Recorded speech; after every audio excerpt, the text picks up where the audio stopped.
Polres Metro Kota Tangerang memeriksa 20 orang saksi terkait peristiwa kebakaran pada Blok C2 Lapas Kelas 1 Tangerang. Dari 20 orang saksi yang diperiksa, 2 petugas lapas akan melanjutkan pemeriksaan lanjutan yang akan dilakukan oleh Polda Metro Jaya. Di sisi lain, Komnas HAM meminta agar penyelidikan penyebab kebakaran dilakukan secara objektif dan transparan.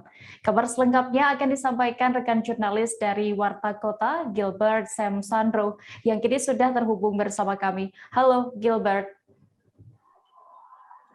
Ya, baik ya.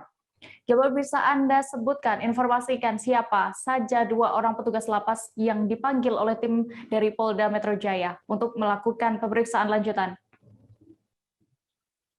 Ya, baik dia. Menurut keterangan dari Kalapas Kelas 1 Kota Tangerang, yaitu Victor Teguh Prihartono, 2 orang yang melakukan pemeriksaan lanjutan di Polda Metro Jaya itu adalah satu kepala lapas dan satu orang petugas jaga dan satu lagi itu adalah komandan regu atau kepala regu yang melakukan penjagaan di lokasi titik terjadinya kebakaran tersebut. Ya.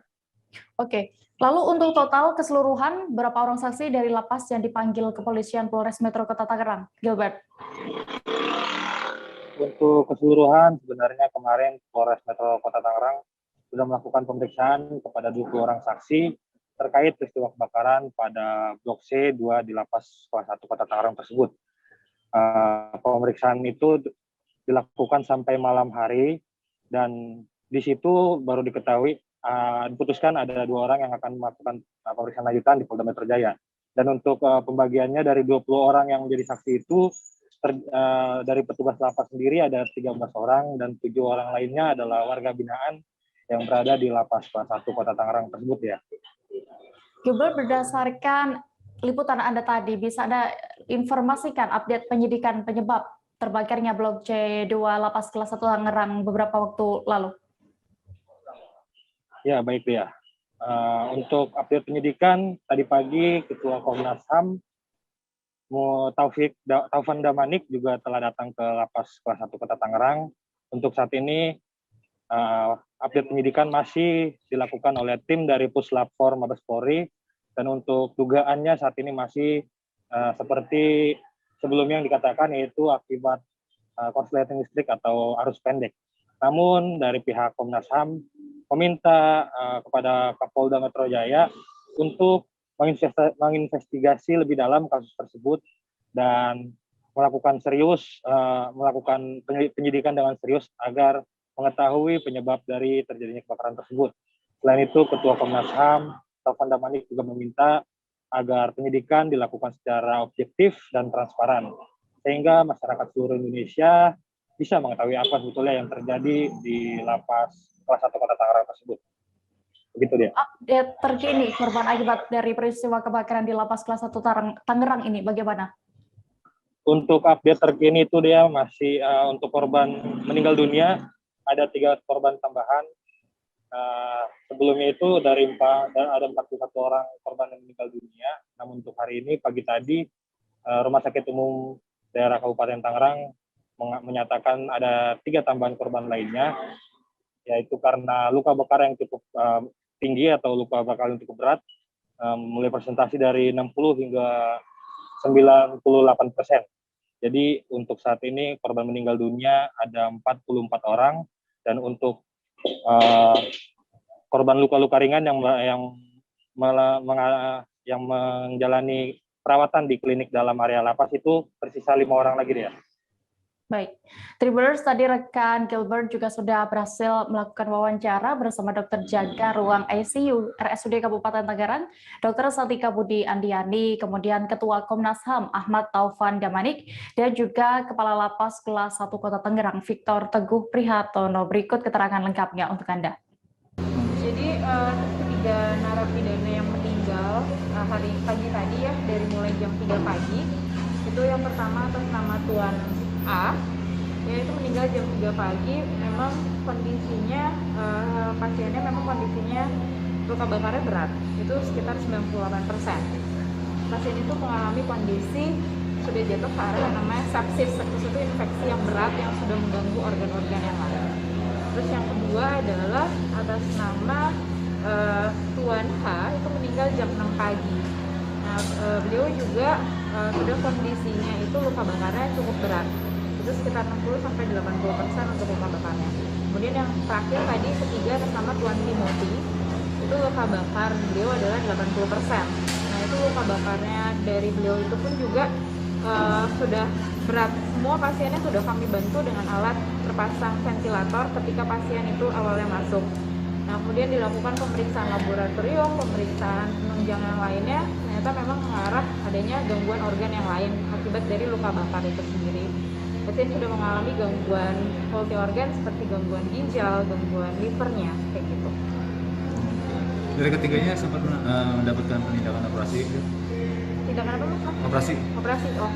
Kemarin itu karena kan kondisi awal masuk itu kondisinya shock berat pasiennya, jadi kita atasi dulu tata laksana shocknya pasien, rehidrasi cairan kayak gitu, terus kemudian kita berikan obat buat penopang jantungnya pasien seperti norepinefrin, dubutamin. Nah, ketika kondisinya itu stabil, rencana hari ini memang kita lakukan operasi. Nah, cuman ketiga pasien itu belum sempat kami lakukan tindakan operasi. Yang kondisi yang lain ada 4 yang lagi kami perawatan di sini, rencana hari ini mau dilakukan tindakan operasi. Kondisinya yang korban meninggal itu sebelumnya sadar atau memang sudah tidak sadar? Awal pertama kali saya masuk semuanya sadar pasiennya.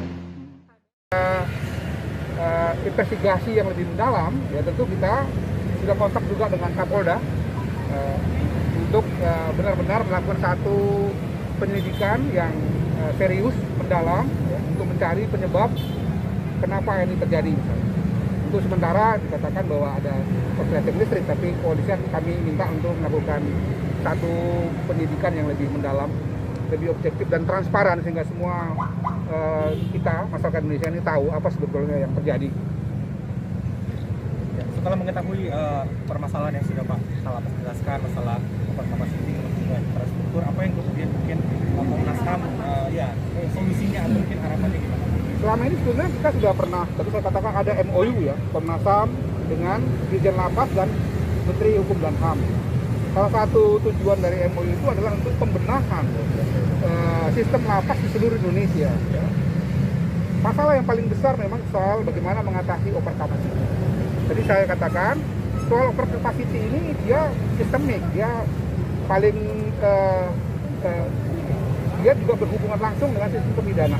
Sebagai contoh misalnya, ya, orang-orang yang sebetulnya dia pengguna narkoba, kan dalam sistem pemidanaan kita dia dipenjarakan sekian bulan atau sekian lama gitu, dan jumlahnya besar sekali di seluruh Indonesia, sehingga itu membuat overcapacity. Kita menginginkan ada pengubahan dalam sistem criminal justice system kita ya, supaya kemudian mungkin dicari pendekatan yang lain misalnya untuk orang-orang yang melakukan satu kesalahan seperti ini. Juga kasus-kasus yang lain yang di banyak negara sebetulnya sudah tidak lagi dimasukkan ke dalam penjara atau lapas. Tapi kita, sistem hukum kita masih seperti itu. Ya, terima kasih. Saksi itu 13 orang petugas jaga. Ya, jaga. Kemudian yang lainnya warga binaan. Warga binaan. Yang pada saat kejadian mereka berada di tempat bertugas, kemudian warga binaan itu yang berada di luar lingkungan kejadian kebakaran. Dan kondisinya sampai tadi malam semua telah diperiksa di Polres, dan ada komandan jaga dan satu orang yang bertugas di blok akan diperiksa oleh tim dari Polda. Jadi kapan Pak pemeriksaannya yang satu orang itu Pak? Rencana hari ini. Jadi yang diperiksa oleh Polda satu komandan jaga dan satu orang petugas jaga di lokasi kejadian. Di klinik lapas sendiri masih ada warga binaan yang dirawat nggak Pak? Tadi pagi ada 5 orang. Kondisinya gimana Pak? Yang luka-luka? Saya terbakar. Jadi proses pemulihan luka bakar ringan. Ya, kalau melihat posisi di klinik tadi pagi, ya, tidak ada yang luka berat. Jadi yang lain sudah kembali ke kamar masing-masing. 30 itu sudah dipindahkan ke 4 blok hunian itu ya Pak? Sudah.